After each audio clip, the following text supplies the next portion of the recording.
welcome to my podcast, Hot Mess Hate, where we do real talk about real things, from the silly to the serious. So I like to use under eye patches. I'm not young. I have circles under my eyes and I look tired sometimes. So I bought some under eye patches. They're like 24 karat gold eye patches.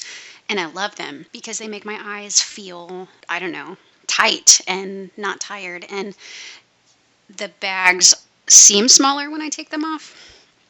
I recently realized that they are made in China. And I have a policy of trying to not support China if I can. Because if you look around your house, you have a zillion things in it that were made in China. So I went online and I searched for a whole bunch of alternatives, and I really wasn't able to find anything that was made in America that I wanted to try, but I did find this one that was made in Korea, so I ordered it and it came in today. It is made out of snail slime. I am literally not kidding. Snail slime. So of course I had to try them out and put them on my face right away. So I ran upstairs and I washed my face and I slapped these little boogers on my face under my eyes. And I don't know, did you just hear my dog bark? I'm not sure if you did. Anyway, so I slapped these guys on my face and they literally started sliming their way down my cheeks. That is not how the other ones worked. You could wash your face and put them on and they would just stay there. These definitely slid down my face. So my husband gets involved and he tells me maybe I should dry my face after I washed it, and he was not wrong. I dried my face and I reapplied 2 new snail slime patches and they mostly stayed where they were going. I think I'm going to have to continue looking for something to replace the other ones though, because these just didn't quite do it for me. I have 30 pairs though, well, 28 pairs now. So maybe I'll keep trying and it won't be quite so weird next time. Who knows? Anyway, I tend to, with these podcasts, I usually will type up a sort of an outline of what I was going to talk about. And I actually did do that this time. Unfortunately, I'm looking at my outline and I don't think I actually want to talk about that stuff. So instead, you guys get to help me work through the insanity that is my vehicle stuff right now.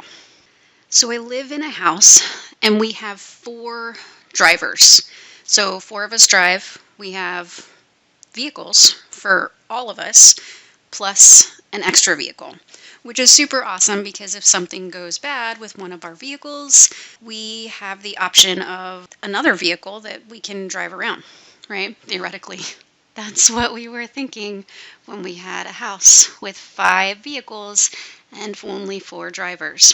So a little over a month ago, I went to the grocery store, and when I came out, there was a note on my car that basically said, "Hey, sorry for hitting your car.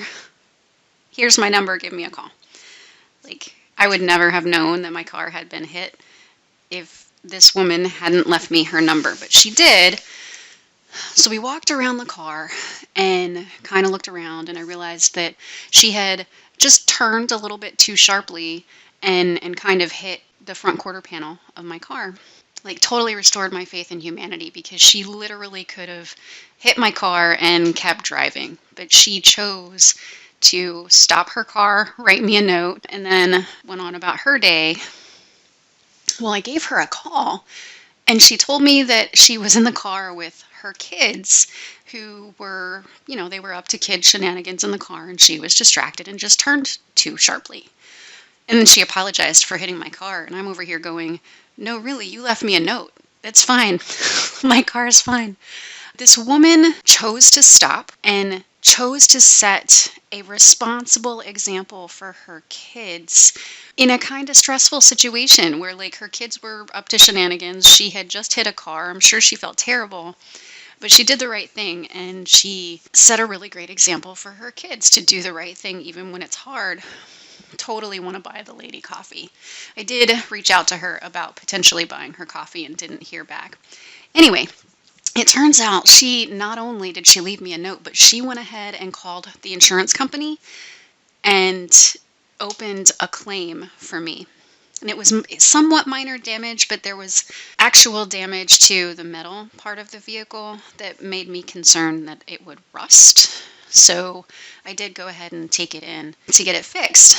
And that was earlier this week. I took it to drop it off, and they're taking it apart and they're going to fix the damage, which is awesome. So rewinding, a couple weeks after I got hit, my oldest son's car literally just died. And it was out of commission for, I don't know, a good week, maybe a week and a half. So he was driving around the extra vehicle. Around that time, my car that I still hadn't gotten in for repair began leaking antifreeze. So it turned out that the water pump was leaking. So we ended up replacing that.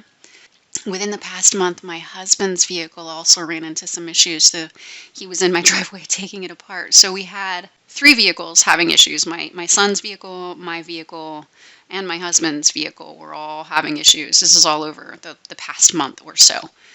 So again, my son is driving around the extra vehicle. On the last day he needed it, the extra vehicle just started throwing engine codes. The check engine light came on, and we ended up having it towed to a local repair shop because that vehicle is a Volkswagen and all of our other vehicles are Fords. So we didn't have the right tools to be able to fix it at home, so we took it to the shop and they fixed it. We got that vehicle back 2 weeks ago, maybe. And we have been driving it just a little bit. So my son's vehicle has been fixed. My water pump leak has been fixed. My husband's vehicle is partly fixed. And that's one of the ones that's currently running. Anyway, so we're driving the Volkswagen around. My son's vehicle is up and running. My vehicle is up and running. My husband's vehicle is up and running. My other son's vehicle never had an issue, thank God. So I dropped my Mustang off to get repaired from when it was hit a month ago, earlier this week. Meanwhile, I'm now driving around our extra vehicle that was just fixed. Yay, right? We have an extra vehicle. It's great. So on Thursday of this week, we got home from work and I put my dog on a leash and I put her in the back seat of the Volkswagen, and we're getting ready to drive away so that we can go on an adventure, which my dog adores, right? What dog doesn't like going on an adventure? So I start the car and I put it into drive and I go for about, 20 feet, and the car stops. This car that we just got fixed stops. So I put it in park and I restart it and I put it in reverse because I'm going to put it right back, and it died. So I put it back in park and I restarted again and I put it in reverse and it died again. So I realize I am now fighting a losing battle with this vehicle that just got repaired. So I put it back in park and I got out of the vehicle and I opened the back door so that my dog could get out, and she slammed herself into the other side of the car because she was not getting out of that vehicle until we were done adventuring. We ended up having to drag her out of the vehicle, and my husband and 2 sons had to push the Volkswagen into a parking space because it just wouldn't move because it died very conveniently in the driveway in the way, and no other vehicle was going to be able to get out until it was moved. Anyway, so my normal car is now in the shop, and our beater car is now back in the shop. We ended up having it towed to the shop again. And I'm keeping my fingers crossed that my husband's vehicle, which is mostly okay, but kind of still has some issues that need to be repaired, maintains itself until at least one of the other vehicles are back. Anyway, I guess I share all that with you just to be your friendly neighborhood reminder that, like, check on your cars, make sure they're good to go. Apparently, vehicles need maintenance.